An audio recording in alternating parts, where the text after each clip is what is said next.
What's up, everybody, and welcome to Gatekeeper Media's In the Mix with Parked Podcast. You're listening to episode 8. We're going to be breaking down everything that happened in Portland, Oregon this past weekend. My name is Mitch Phillips. Joining me is my buddy and co-host, Mr. Zach Harrison. How are you doing, brother? Doing really well, Mitch. Thanks so much. Appreciate you having me. Dude, it's always a joy. We get to get together, talk about some disc golf, and you're doing, having some fun this week, doing some dog sitting, something that people may not know about you. Talk a little bit about what you're up to. Yeah, man. So a couple years ago, really, COVID ramped up this dog training business that I had been doing kind of part-time, and I'm still part-time, but everyone and their brother got a dog. Yeah. During COVID. So which means everyone and their brother needs to train a dog. 100%. So, I tell people I'm a dog trainer. I'm really a human trainer because it's the humans that have all the issues. But it opened up a lot of doors, lots of dog sitting that comes out of that because people want someone who knows their dog and them to take care of their dog while they're away. So, that's me. I'm living the life and it's throwing frisbees and dog training. That's what's up. That's awesome. Yeah, this week I'm actually starting a new career, doing some classes, starting a whole thing. So lots of other things going on in life other than disc golf. But you and I did get out and play a small little, I would say 8-hole course the other day, Platt Park up in Gainesville, Georgia. That was fun. First time I'd been out to that course, and it was just a really cool use of a really small property. We ended up tying and then just playing safari golf, which you ended up taking it down. But yeah, I mean, we'll let you have it. But just a little insight on what we're up to. But what's going on in the Pro Tour? Where are we at this week? Gosh, we are in, I want to say beautiful, but we're in Portland, Oregon. It is a beautiful place, but this weekend was a little ugly. It reared its head back and rained all over everybody. But we are in Portland, Oregon, playing the Portland Open. Yes, sir. And let's just talk about the weather for a little bit. You expect we're in June. We're on the West Coast. We've had some great weather. We didn't see weather and temperatures above 70 degrees. Yeah. It rained, downpoured in round 3, had off and on round 4. But just like summer taking a little bit longer to get to the Pacific Northwest, I was kind of surprised by that. You even had some players in some long sleeves, which is kind of just odd to see at this point in the tour. Yeah, multiple jackets. Rain pants, rain jackets, hoods on, umbrellas out, 7 towels per person. I mean, they really had to bring it all. Seriously. Just to be comfortable and be able to perform out there. Thankfully, it wasn't anything like Waco, if you remember that, just nonsensical, just record-setting lows. But it definitely kind of changed the players' setup, and obviously having all the towels. And then we were on very well-groomed, very cut courses when you were on the fairways. So there was a lot of skips, a lot of rollers, and it actually changed a lot of the game, I think. We'll talk a little bit about on these courses as we get into this. But let's start out with Blue Lake. Was unable to be used in 2021.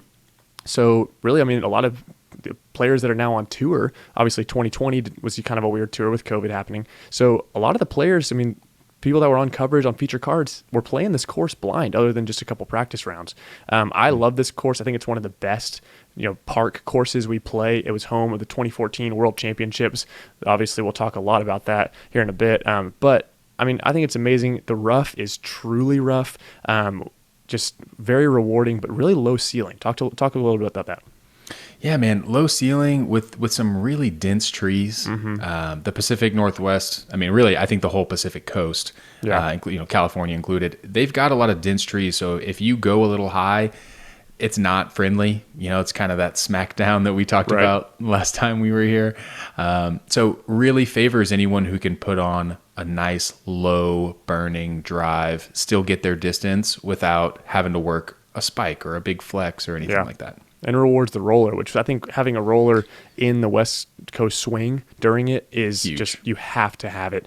Some serious highlights out of both fields happening. But talk a little about Glendevere. This is a redesign from Dustin Keegan. He designed it, and how long was it last year? It was like a month? Not even? Yeah. So since Blue Lake was unavailable last year, Dustin Keegan got out there. They had mentioned that this may be a good spot for him to get into. So he and Zoe Van Dyke went out there and they were kind of rolling around, seeing what was available and how possible it was. They thought we could definitely make a pro level course here. Jeff Spring, the owner of DGPT, gets out there and he approves. He says, I think this is great. Let's, we'll make a couple tweaks. But in a month or less or so on, Right. They built a champion quality course. And the cool thing is that this year, obviously they had much more time. They Right. planned to do half at Blue Lake, half at Glendoveer. And so he was able to redesign the course and make it perfect, right? Yeah. Great for spectators, great for the visual side of disc Yeah, golf. just had time to really like fully think about the course and everything in mind. Yeah. And I mean, even in the last year, what disc golf has done, and I mean, we'll get to the winners and stuff, but for the weekend, to talk about spectators, this felt like a world championship event. Yeah. There were spectators packed out, rain or shine. The environment was amazing, especially at Glendoveer, being able to just see those fairways lined. Yeah, it was beautiful. Props to just Dustin Keegan for getting that done and really making a disc golf course that's built for the Pro Tour. Yeah, for sure. Well, let's continue with a segment we call Running It Back with Idio Sports. We're going to run it back, get our hands going, get the legs feeling good, run a couple miles while we're doing this. We're going to run back to 2014. Man, I mean, all you got to think is Blue Lake 2014 and the beginning of an era. I mean, for so long in disc golf, we had the Climo versus, Schultz, so many world championships swapped back and forth, all these, amazing moments. But this was really, in my mind, the beginning of the era of Paul and Ricky. And gosh, going 5 holes, sudden death playoff, matching each other outside the circle putts, just insane disc golf. Ricky was throwing for Prodigy back then. Paul was still with Innova. Man, truly one of the greatest battles. If you haven't watched it, definitely head over to YouTube and you'll be able to find just the playoff itself, or you can watch the whole tournament. Kind of pre-commentary and a lot of stuff too. So just like raw disc golf, really just enjoying it. But yeah, let's break down that last hole of the sudden death playoff. Both were clean off the tee. Paul has a great hyzer on the right side. Second shot, Ricky unfortunately goes to the forehand and hits and rolls pretty much right back at himself, which was very unfortunate and really just kind of puts all the pressure for him to throw kind of a weird flex shot around the outside. Paul lays up and executes and, takes down the win. But that really just ignited and then go on for Ricky to win a world championship in years to come, 2 of them to be exact. Yeah. So I think it truly set the standard and set an era of just a true fire between those 2 players. Yeah, what a cool moment in history to be able to also go back on. A lot of things in disc golf of old wasn't ever filmed. True. But this was a head-to-head, like dueling dragons type moment. So I definitely second your notion to go back to YouTube, watch this, and just watch them kind of go at it. Yeah, it is amazing. So definitely want to run it back. I mean, you can't think of this amazing tournament and not think of Blue Lake 2014. So head over to idiosports.com to be able to get your pair of disc golf history. Those shoes are coming so soon. We've been saying it for a while, but truly they are on the way. Zach, I know you're so excited. Do you have an update on what the timing's looking like? Do you know? I know that everything has been shipped. From what I've been told, they're landing in the port of Savannah, Georgia, and they're about to be shipping out. So I think 6/6 was the date that I was originally told in an email update that they're going to be landing and putting together the shipping orders. So if you don't have it, it's coming soon. Truly. I know a lot of the pros, I actually saw a lot of the pros using their Idio Sports shoes out there because of the rain and the waterproofing that those shoes have. Yeah, Craig was able to get out to OTB and then also be up in Portland. So being able to just see pros with those shoes on, it's awesome for Craig and everything he's built with Idio Sports. But yeah, head over to idiosports.com. If you're already a Kickstarter, those shoes are coming to your door so soon. Well, let's get on to some storylines of the MPO recap here. Man, we got to shout out our boy Isaac Robinson from just around the corner here in Georgia. I lost to him and his brother when I was like 11, and they were 11, I was like 20, and so it warms my heart because now I know that they were better than everyone. But Isaac on lead card, 3 rounds, shooting the hot round, -12 to start it off. Yeah, gotta love seeing a local guy. I don't care where you're from. You see someone that you know. Right, everybody has their local guy. Absolutely. Yeah. You see someone you know out on coverage. It's amazing. It's like watching your buddy go to the pros. So huge props to Isaac. We'll get into how things worked out for him in each round, but lots of great execution coming through. Another great face to see out there, Simon Lizotte. Yeah. Having Simon Lizotte back on lead card, it's just so healthy to see. And it's just a refreshing breath of air to see him out there doing ridiculous things. Even though as we continued on, like, even though you're like, we're in 2022, but it was like, I had to check myself and go, what year is it? Like, is it 2018? Like 2017? What? We got Garrett Gurthie and Simon battling for the win. I was like, where have we gone? It was incredible. We'll continue on that in a minute, but I want to also talk about our last 2 years here at Portland Open. Champions are not here. Ricky Wysocki out with I believe it was the knee and stuff, just going to be coming back and pulling up his Instagram thing now. Had to drop out, but is going to be taking some time off. Are looking forward to being back in Pacific Northwest in 2023 and looking to enter the second half of the season stronger than ever. So just, prayers and thoughts to Ricky and hoping he's feeling better and taking some time off. But yeah, unfortunate. And then Eagle still off as well. So really an opportunity to have a new champion on courses that haven't been played in a long time. Yeah, doors wide open. Yeah. Let's get into round one, though. As we said, Isaac being able to get on that just fire of a round, 1076 rated round one. Yeah. Simon not far behind at -11 and Gurthie at -10. And really, Joel Freeman was in the mix. We had, some other names in the mix throughout the weekend, but it really felt like it was those three guys battling for a majority of it. Yeah, absolutely. Really cool to see the consistency out of everybody, especially on courses that really like to beat you up. Yeah. Like we already talked about, the trees, not very friendly. OB, not very friendly. I don't know of any trees or OB that's friendly, but well, they don't like to make it easy on the Pro Tour. But yeah, a couple of names that I had never heard of, that even some of the announcers had never heard of. Noah Fiveash. Yeah, Noah's actually a player I met at the United States Championships last year. Absolute cannon of an arm. Younger player, up and coming on the tour, and just when he can get it all together, when that putt gets going, when the composure starts coming. He started out with a -8, sitting tied for 5th after round one. Yeah, like you said, absolute bombs. Yeah. If you guys didn't watch the Disc Golf Network coverage, he's on there, even in just some of the highlight footage that they posted, just absolutely mashing the course to pieces. So really awesome to see people like that. Yeah, and also, James Proctor. We get on the West Coast. James Proctor, definitely known as a really consistent player in California, and then getting here into Portland. Shooting a great round, and just it's always great to see him. He has such a great form, such a composed player. Really fun to watch. And someone else got a shout out after round one, Kyle Klein. Putting up a top 10 worthy round. He had a phenomenal, I believe it was 3rd or 4th, I don't know exactly, great round that he put up at Champions Cup. But other than that, he's been kind of non-existent, similar to an Adam Hammis. We'll get to him in a bit too, just kind of having an up and down season, but Kyle Klein starting out hot as well. Talk us into round two. So round two, rain, not super friendly. Everyone definitely had to be prepared for being on the wet. Lots of slinging discs off, just shaking off all the water. But we had a hot round from another unfamiliar name for a lot of us, Max Regitnik.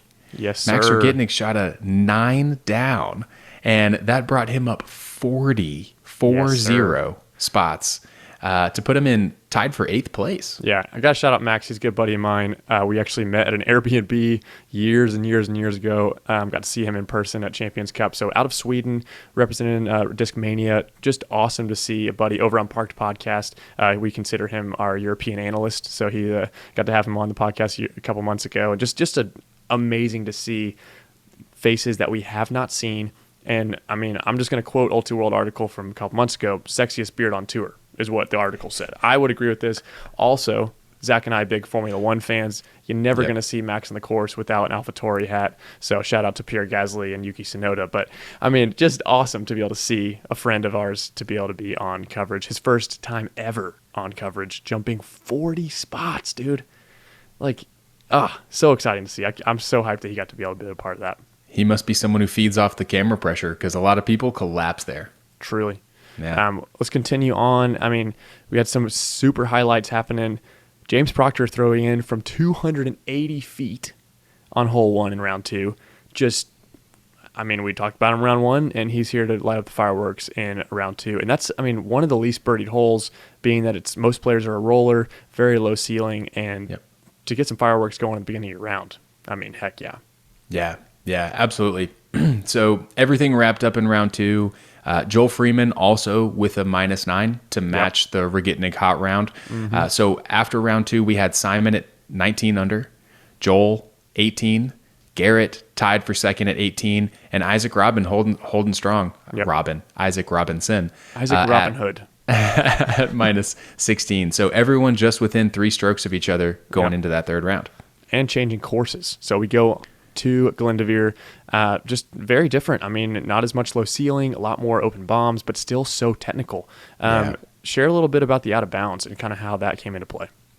Gosh, so the out of bounds really tested the players because a lot of the time there were these really specific shot shapes, a big left or right hook where if your disc faded out early at all, like because of a tailwind, for example, you're immediately OB, not only getting punished with a stroke, but losing a lot of distance on the field, like for a guy who may be going with a roller and getting not only extra distance, but in the correct direction.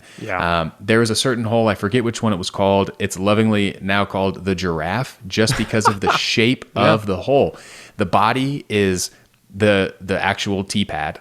And then as you go down the fairway, it's a long, skinny neck with trees that you have to worry about. And then you get to the green where it's just a tiny little head and you have to land it in a really small space. So Dustin Keegan was not trying to make it easy on any of these players out here.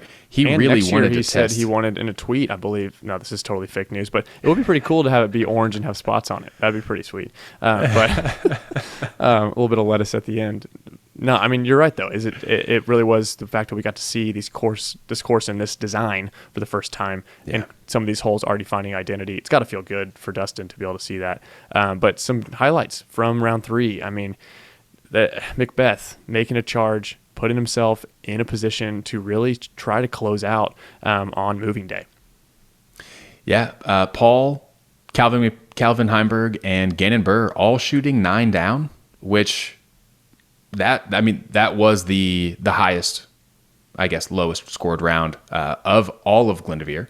So like you said, Paul really clawing his way back, being the beast that he is. Putting himself tied for third bogey-free after round 3. Bogey 3, along with Aaron Gossage also shooting a bogey-free round. Love to see him, another consistent new name that keeps popping up. And then, gosh, Cole Riddellin, just an amazing third round. I don't know. He's 17, dude. I believe he's 17 or 18 years old. I'm pretty sure he's that young. Oh, my gosh. Honestly, the way he holds himself, I never would have known that. But a couple of stats that I pulled for Cole's third round, 85% fairway hits, which we just discussed is incredibly difficult. Seriously difficult. He was 78% circle 2 in regulation. And then 78% circle 1X putting. So not only did he usually have a shot at circle 2 putts, but he was nailing the circle 1 putts that he couldn't get from circle 2. So anyway, great round from Cole. Definitely had a good time watching his footage. And just, I mean, him recently leaving EV7 with that sponsorship putter wasn't working out. He switched back to the Lunas. He's sponsored by Infinite, but carries a mostly Discraft bag, just kind of locking into what he feels confident in. And I believe he's from this area as well. I'm not 100%, but I think he's from this Pacific Northwest kind of area, if you want to look that up real quick to fact check me. But it's just amazing to see little changes made throughout the season. You're nodding your head, so I'm assuming he is from this area. Hillsboro, Oregon. There you go, from Oregon. So just having the hometown crowd, putting up great rounds. And he ended up having a phenomenal finish, as we're going to get into round 4 now. And a battle, nonetheless, I mean, for so many holes. Going into this final round, there was players within reach, within 3 of second place, but quickly, it became a 2-horse race of Simon Lizotte and Garrett Gurthie. Both players executing some incredibly difficult holes with maximum precision. We talked about rollers earlier and how effective those can be. They were lights out laying these rollers down. Putting it inside circle 1 or just outside circle 1. Garrett had a lot of those 34-foot putts that he was just nailing. Usually where he struggles from. I mean, his putt usually is not the greatest from that distance, but he said he's been practicing that circle 2, really dialing in that 40 to 50 feet, and that's what kept him on the podium for so long. They both looked so comfortable out there, both off the tee and on the green. It is really good to see Garrett's putts hitting. I think his straddle putt, the big high to low putt, looks really cool on camera because you don't think it has a chance. Like it literally goes 15 feet in the air. It's just before nail it just biter the whole drops way. out of the sky and crashes into the basket. Right. But to see him give all his putts chances was really, really fun. You just don't see that happen very often. Most people are spinning, or it's like a Ricky style push putt that goes pretty on line to the basket the whole way.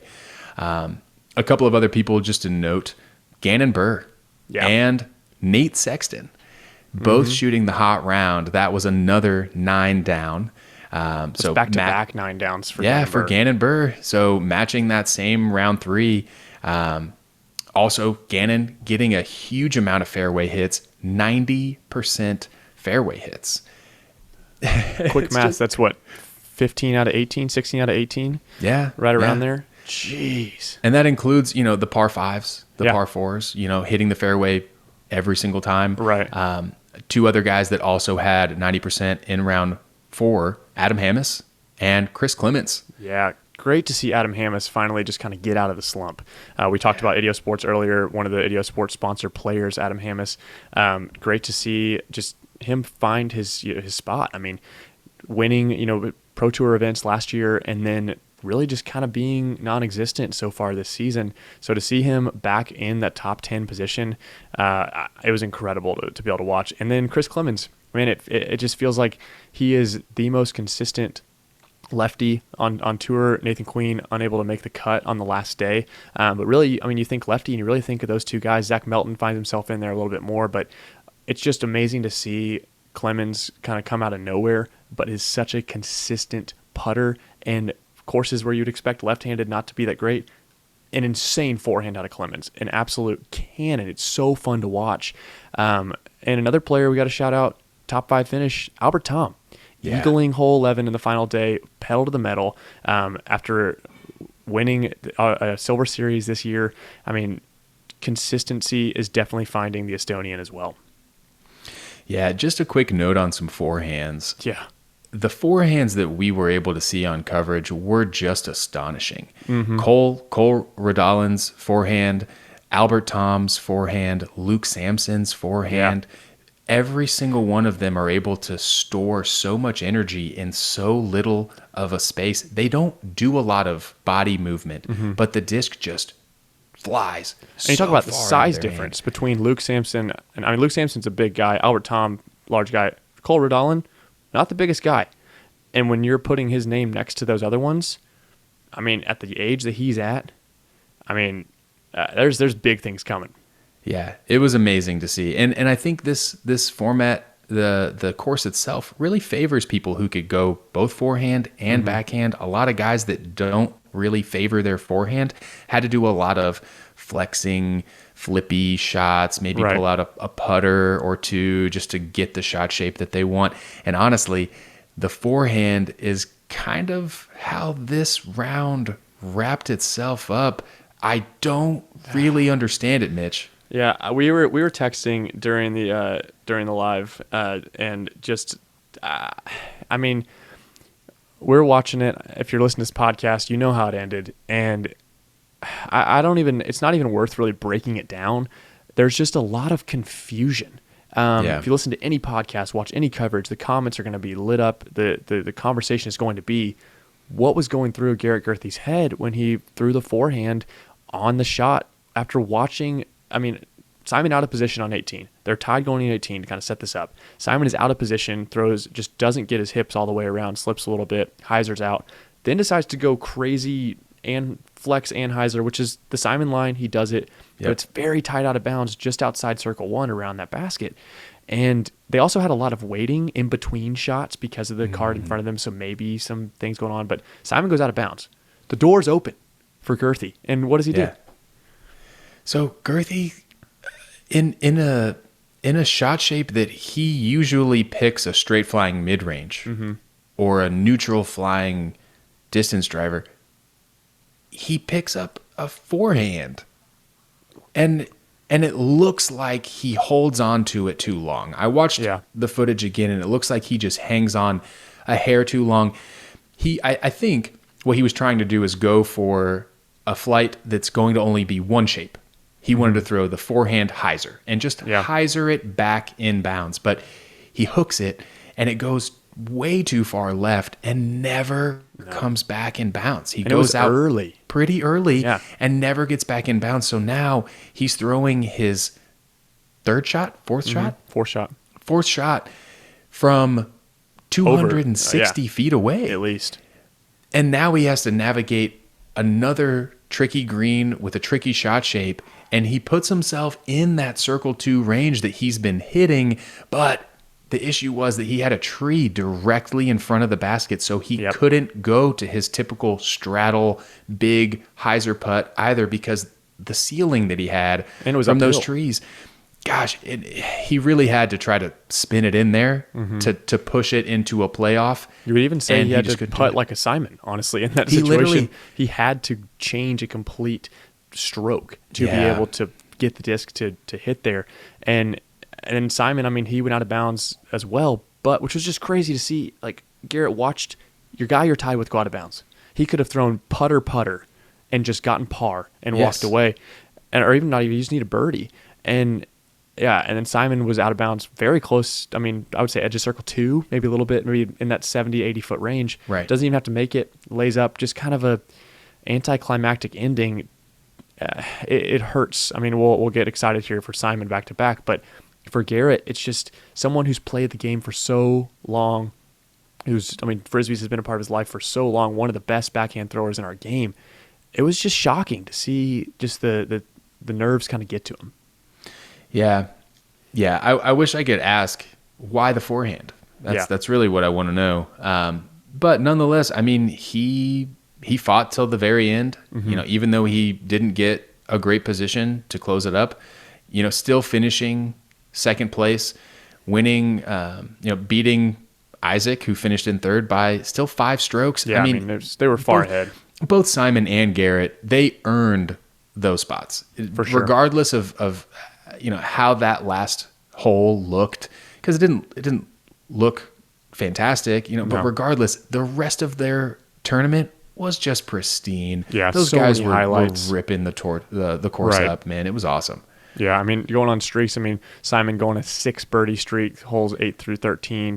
Gosh. And I mean, the roller that Simon threw on hole 12, final round, curling around the tree, putting him 10 feet away. I mean, that's when the pendulum kind of shifted towards him and just kind of stayed in his court. But as we wrap up MPO here, Simon Lizotte, man, back-to-back Pro Tour winner. Taken down OTB, taken down here at Portland. Coming into the season, Simon Lizotte was not even on my radar as someone who could take down a Pro Tour event, and definitely not twice. Yeah, I will agree. I mean, with all the factors, I mean, just having a baby this year, maybe he's like, man, I'm a dad. I'm ready to get after it. I'm realizing that this is really, for real. I mean, not that he's ever not been in the mix, but man, it feels amazing. I mean, I was sitting in class today. I had my Simon Lizotte sticker on my water bottle, and I was like, I haven't even thought about it in the way that, like, he's a 2-time Pro Tour champion this year. And he's not stopping anytime soon. His game feels amazing, he said in the interview. His interview, and after he won it, I mean, running around in the circle, just out of breath. I mean, Brian interviewing him, just like, I don't even know what to say. Like, just in shock himself. So I think it's amazing for the sport. It's amazing for the fans because of the growth that Lizotte himself has shown in disc golf. I mean, over 100,000 followers or subscribers on YouTube. I mean, pushing the limits of what it looks like to be a content creator and a top-tier player. I mean, he's doing it all. He's seriously doing it all. Yeah, what better motivator than a child that you have to care for? There you go. Child and a brand new beer. So not brand new. It's been a couple months. But seriously, just shout out to Simon. It's amazing seeing him at the top. I'm excited to see what else he can accomplish. As we get back on the East Coast, I mean, you would think of Simon in the previous years. He was known as crushing these kind of courses he's won these past 2 events at, but he's lived in the Northeast for the past couple of years. Maple Hill claiming pretty much his home course. Mm-hmm. I mean, if he's crushing it in the open, I can't wait to see what he's going to accomplish in the woods. But yeah, what a battle, what a finish for the MPO. Let's get into the FPO, where we just had, man, Valerie Mendijano, everything clicked. Just literally everything clicked, and shooting 1,000 rated rounds multiple times. I mean, yep, and that's all we got. I mean, like literally, it's just talk us through it, man. It is crazy. What I keep noticing with the FPO is those who stay consistent find their way to the top. Yep, that's what I see. If you can avoid OBs, if you can make your circle one putts, if you can hit your fairways, usually that's enough to put you in the running, right? You know, you do have to take some chances. Right. You can't just coast. You know, you really have to perform. But that's what Valerie showed this entire weekend. From Thursday on, she was in the lead the whole time. Yeah. It was pretty amazing to watch her work because she was on fire. Yeah. Like I said, consistency is what it takes, but I mean, she was hitting circle two putts. She was out driving most people on her cards. She was going after it. Yeah, I mean, she looked good when, was it Waco that she won earlier this year? So, I mean, she looked great at Waco, very different course, obviously being at the Beast, but the fact that she could, I mean, there really couldn't be any two different courses than Blue Lake and Glendoveer here compared to being at the Beast, but she's a player that is known for her smooth form, but has been, hey, I got a new bag, let me figure it out. There was like high highs and then kind of some low lows, but now it really looks like she's got it all together. And you talked about consistency. One of the only players to consistently shoot under par. The only player to stay at the top, but to move forward every single round and not drop down at all. I mean, Katrina Allen, after round one, maybe not in the best spot, shoots a good, after round two, drops down into third. Rebecca Cox jumps up. I mean, these scores just very, very minute, where Valerie just felt like she was in her own world. Yeah, I think she was unfazed by what other people were doing out there. I think she just wanted to go play consistent golf. Honestly, to close out round one with 6 birdies in a row, just insane. She went on a tear. She was only 1 under until she started those last 6 holes, and said, "Yeah, I'll go take first place now." So. Yeah, Rebecca Cox shot really well. Yeah, good to see her up there. Absolutely. And Juliana Korver, yet again, performing well at a Pro Tour event. I think that Blue Lake was a good fit for her, just in the sense that, again, low line drives. Right. Good, consistent fairway hits. Being able to hit your putts when it counted. She did that really well. So we saw her in the top 4. Yep. Pretty consistently. And then one of my favorite women on tour, Owens Scoggins. Yep. Owens Scoggins. Again, low line drives. She uses that shot to her advantage because that's usually what she throws anyway. Yeah. So really awesome to see them perform. We've always said if Owen can get in the circle or even within 50, if she can get the drives locked in, it happens. Overall stats, tied for first, C1X, Owen at 88%. It's just ridiculous. And that tie was with Valerie, whose putt was, just unrelenting. But as we move through some of these rounds here, some of the other rounds, Kat Murch, shooting a 986 rated round, a -6 during round 3, just 1 bogey, only 1 OB stroke. Really felt like it was Valerie, and then it was like everyone else battling. And it's not the most fun when you're saying, I don't know who's going to win, but we talk about Formula One a lot, but it's literally sometimes you have these separations of there's just another level of consistency. Looking at the storylines, we had Kristen Tatar win by, was it 9 strokes or so, 10 strokes? 10. 10 earlier this year, but there's really no one else that's done that to that extent. You talked about Juliana Korver. Just the putting green really got her, 17% C1X. That round 2 really, really hurt her pretty bad. She dropped a lot of spots, 6 spots, really mostly on putting.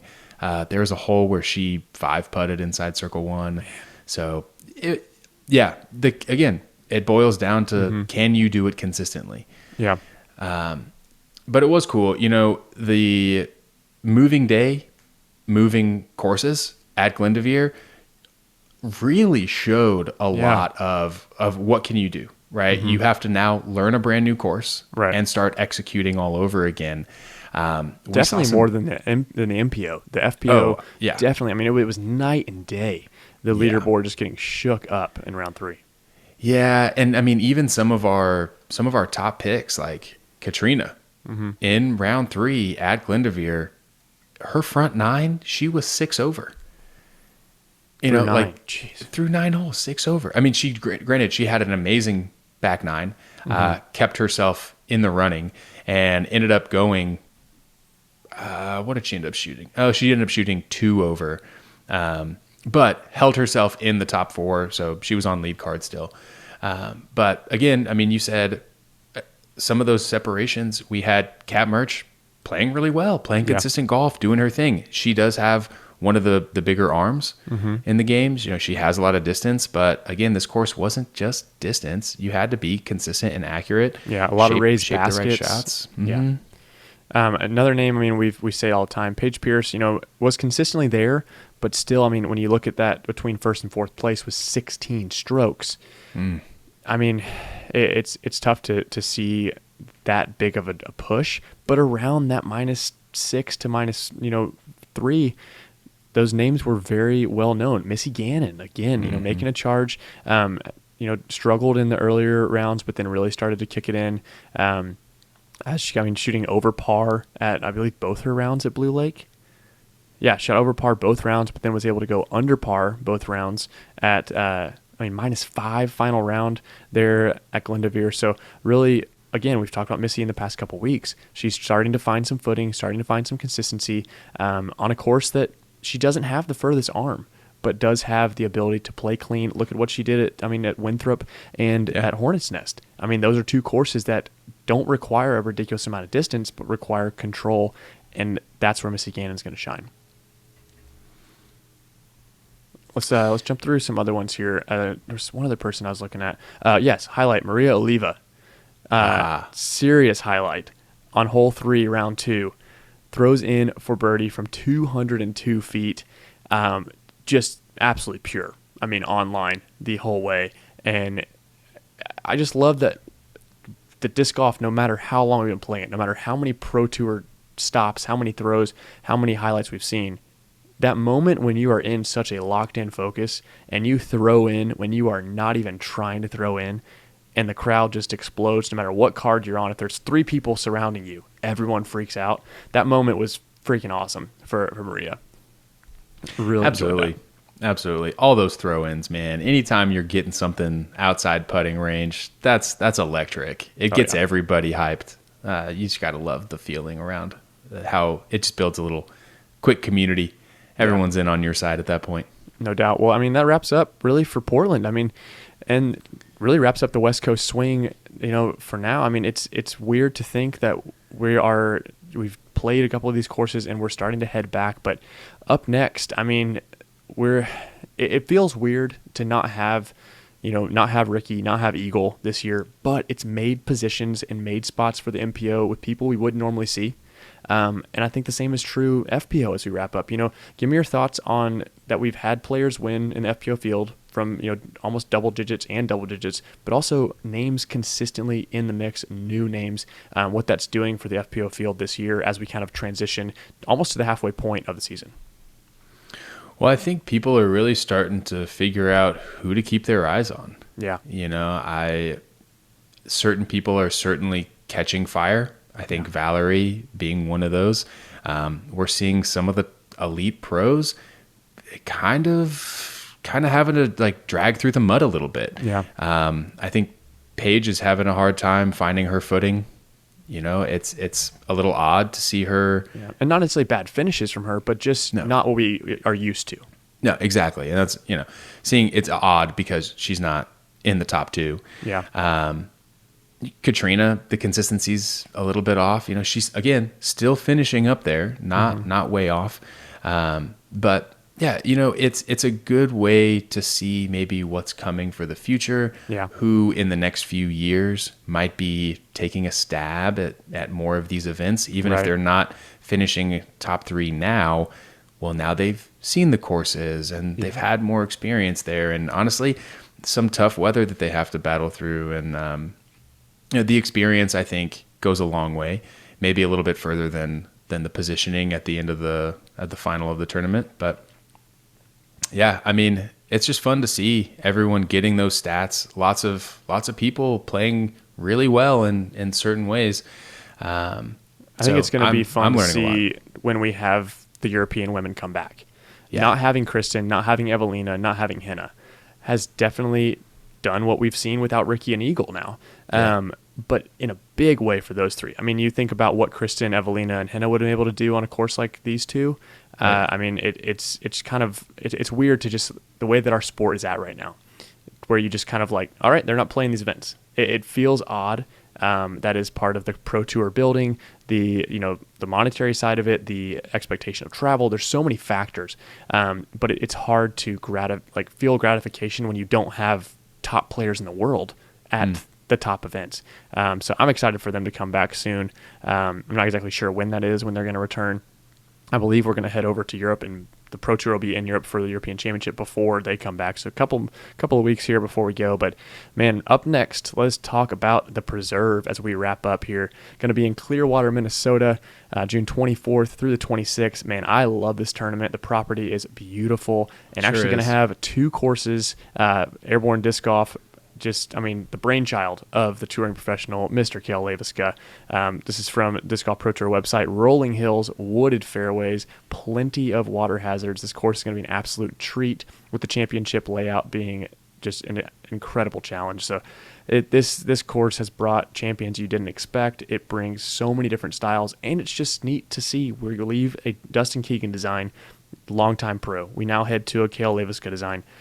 It's amazing to see what these players of so many years are creating, and to be able to play in their home states on these courses that they put so much love into. Yeah, absolutely. I'm excited to see everyone tackle, because it's another challenge, brand new challenge.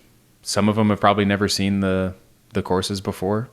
I don't know. Do you have a prediction, Mitch? Man, I'm going to say the Preserve. I mean, listen, I think courses like the Preserve, I would love to see Nico make a charge. He's been kind of in the mix a little bit here and there, but has taken down that tournament in the past. I do think that Nico could be in the mix. Kevin Jones, another one that has excelled at the Preserve, made some big moves, and one that's kind of in the MPO side that is known in Minnesota, Noah Meinsma. Player that just, it's home state, I believe, of Minnesota, plays incredibly well in that place. But FPO, I'm going to say if Valerie can play the same way she did these past 4 rounds, this course is not incredibly different stylistically from what I remember at the Preserve. I think Valerie could honestly take it down again. I really do. Would love to see Missy continue that consistency, and man, Own, if she can just get her fairways, those percentages higher. Her scramble is always in a good spot. Yep. But if she can get those fairways going, I think we're going to see Own in the top finishes as well. What about you? Nice, dude. Love the predictions. Honestly, I think we're going to see Gannon take a good stab at this one. He was able to pick up his pace in the second 2 rounds, but I'm going to say Gannon, and honestly, I'm going to throw Adam Hammis out there too. Yeah. Just 2 guys that consistency has been a little bit rocky, but I like what they do in the woods. Yeah. We could easily put Simon up there just to ride the wave, but I'll put those 2 guys in. And then I'm kind of with you, although, man, I think Paige is going to pick some things up with a couple of weeks before the next big event.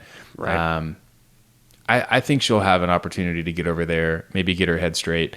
Hopefully the weather's a little bit better, so we're not having to battle with slippery discs or anything like that. But I agree with you. I think Valerie could easily tackle this one as well. Yeah, I mean, with weeks off to rest, weeks off to fix those tiny little things, I mean, it's going to be amazing to watch her. But do you think that Simon could go 3 in a row? There's literally nothing stopping him, man. His game looks so good. When his mistakes don't hurt him very bad, it's a good thing. Yeah. Because he can make some bad mistakes. Because I don't know, he goes for those big shots a lot of the his time. decision making has changed. He even said he's throwing flippier discs. Like Yeah, when Simon Lizotte's not throwing tell. only PD2s, like the game has changed. But I don't know. We could talk about that for much more time. But that's going to wrap it up here for episode 8 here of In the Mix. But man, definitely follow us over on Instagram at Gatekeeper Media, at Parked Podcast, and be sure to like and subscribe here on YouTube. If you're listening on Spotify, go ahead and leave a little rating review. If you're listening on Apple Podcasts, leave us a review. We love to read those, see what you guys are up to, and be able to learn more what you guys want to hear a part of this podcast, some questions that you have. Ask questions. I'm excited. I mean, going into the 9th Pro Tour stop, 8th Pro Tour stop, but we had a major already this year. I'm excited to go to Minnesota. Looking forward to some time off for the pros, and you're going to be getting after it. You got any closing thoughts here as we wrap up, buddy? No, man, I'm excited things are coming back to the East Coast.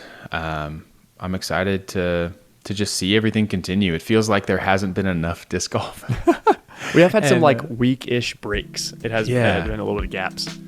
Yeah, and I'm okay with the breaks, but good things to come. I'm excited for the pros. I'm excited for the tour. Everything's looking good. So, heck yeah, awesome. Well, that wraps it up here for episode 8 here at the In the Mix with Parked Podcast. Thank you guys for listening, and we'll catch you all in Minnesota. My name is Mitch Phillips. Joining me, Zach Harrison. Peace. Peace, love, and disc golf. I knew it was coming.